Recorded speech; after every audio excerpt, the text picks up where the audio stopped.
वक्रतुंड महाकाय सूर्यकोटि समप्रभ निर्विघ्नं कुरु मे देवो सर्वकारी सर्वदा। ओम गं गणपतये नमः। राधे राधे। आप सभी दर्शकों को माघ माह की संकष्टी चतुर्थी की ढेर सारी शुभकामनाएं। आइए सुनते हैं सकट चौथ की यह कथा। माघ माह के कृष्ण पक्ष की चतुर्थी को सकट चौथ व्रत पड़ता है। इस दिन माताएं संतान की लंबी आयु के लिए निर्जला व्रत रखती हैं। यह व्रत संतान के जीवन में आने वाली हर संकट और बाधा से उन्हें बचाता है। इस दिन संकट हरण गणेश जी का पूरे विधि विधान के साथ पूजन किया जाता है। इसे संकष्टी चतुर्थी और तिलकुटा चौथ भी कहा जाता है। इस दिन माताएं पूरे दिन निर्जल व्रत रखती हैं और शाम को चंद्रोदय के दर्शन कर पूजा में दुर्वा, शकरकंद, गुड़ और तिल के लड्डू चढ़ाए जाते हैं। दूसरे दिन सुबह सकट माता पर चढ़ाए गए पकवानों को प्रसाद रूप में ग्रहण किया जाता है। तिल को भूनकर गुड़ के साथ कूट लिया जाता है।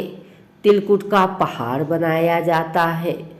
कहीं कहीं तिलकुट का बकरा भी बनाया जाता है।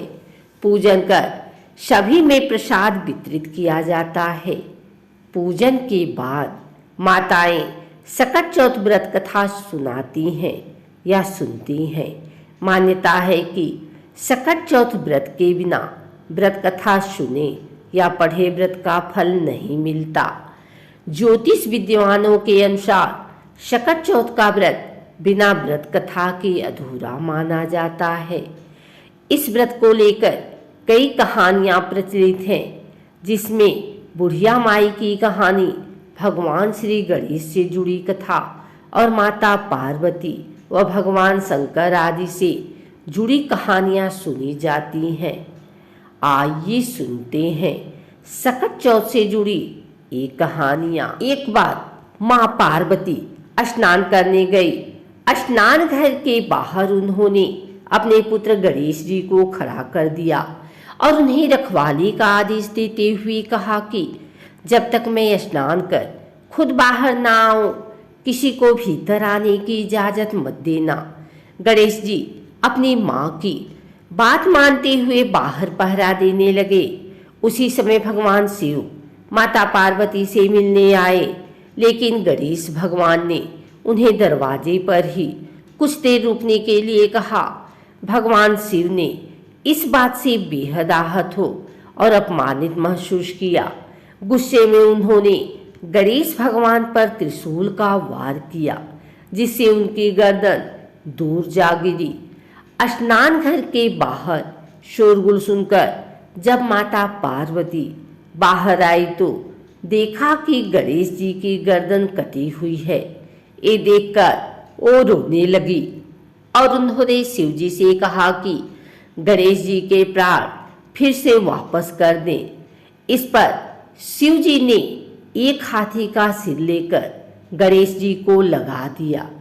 इस तरह से गणेश भगवान को दूसरा जीवन मिला। तभी से गणेश की हाथी की तरह सूढ़ होने लगी। तभी से महिलाएं बच्चों की सलामती के लिए माघ माह के कृष्ण पक्ष की चतुर्थी को गणेश चतुर्थी का व्रत करने लगी। किसी नगर में एक कुम्हार रहता था। एक बार जब उसने बर्तन बनाकर आवा लगाया तो आवा नहीं पका। परेशान होकर वह राजा के पास गया और बोला कि महाराज, न जाने क्या कारण है कि आवा पक ही नहीं रहा है। राजा ने राज पंडित को बुलाकर कारण पूछा। राज पंडित ने कहा, हर बार आवा लगाते समय एक बच्चे की बलि देने से आवा पक जाएगा। राजा का आदेश हो गया। बलि आरंभ हुई। जिस परिवार की बारी होती वह अपने बच्चों में से एक बच्चा बलि के लिए भेज देता। इस तरह कुछ दिनों बाद एक बुढ़िया के लड़के की बारी आई। बुढ़िया के एक ही बेटा था। उसने जीवन का सहारा समझा था, पर राजाज्ञा कुछ नहीं देखती। दुखी बुढ़िया सोचने लगी, मेरा एक ही बेटा है, वह भी संकट के दिन मुझसे जुदा हो जाएगा। तभी उसको एक उपाय सूझा। उसने लड़के को सकट की सुपारी तथा दूब का बीड़ा देकर कहा, भगवान का नाम लेकर आंवा में बैठ जाना, सकट माता तेरी रक्षा करेंगी। सकट के दिन बालक आंवा में बिठा दिया गया और बुढ़िया सकट माता के सामने बैठकर पूजा प्रार्थना करने लगी।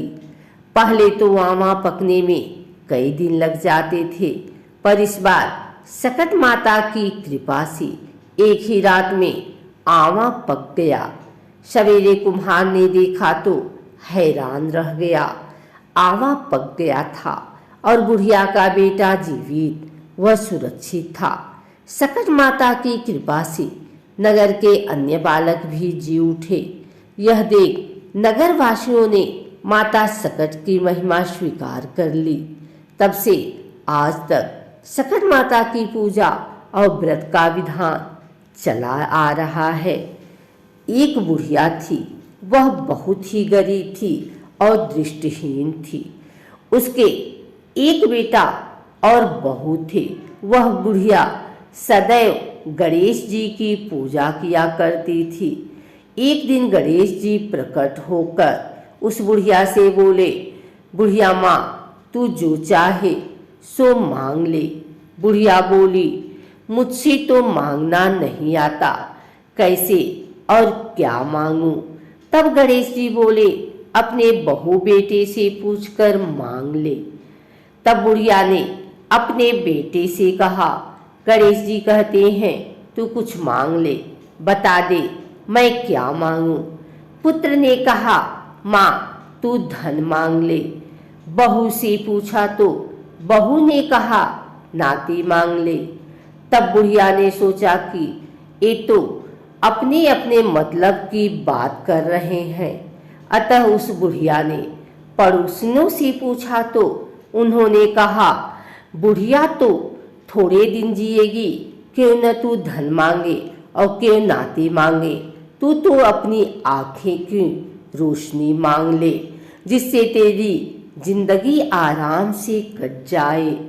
इस पर बुढ़िया बोली, यदि आप प्रसन्न हैं तो मुझे 9 करोड़ की माया दें, निरोगी काया दें, अमर सुहाग दें, आँखों की रोशनी दें, नाती दें, पोता दें और सब परिवार को सुख दें और अंत में मोक्ष दें। यह सुनकर गणेश जी बोले, बुढ़िया माँ, तुमने तो हमें ठग लिया, फिर भी तू जो मांगा वचन के अनुसार सब तुझे मिलेगा। और यह कहकर गणेश जी अंतर ध्यान हो गए। उधर बुढ़िया माँ ने जो कुछ मांगा था वह सब कुछ मिल गया। हे गणेश जी महाराज, जैसा तुमने उस बुढ़िया माँ को सब कुछ दिया वैसे सबको देना।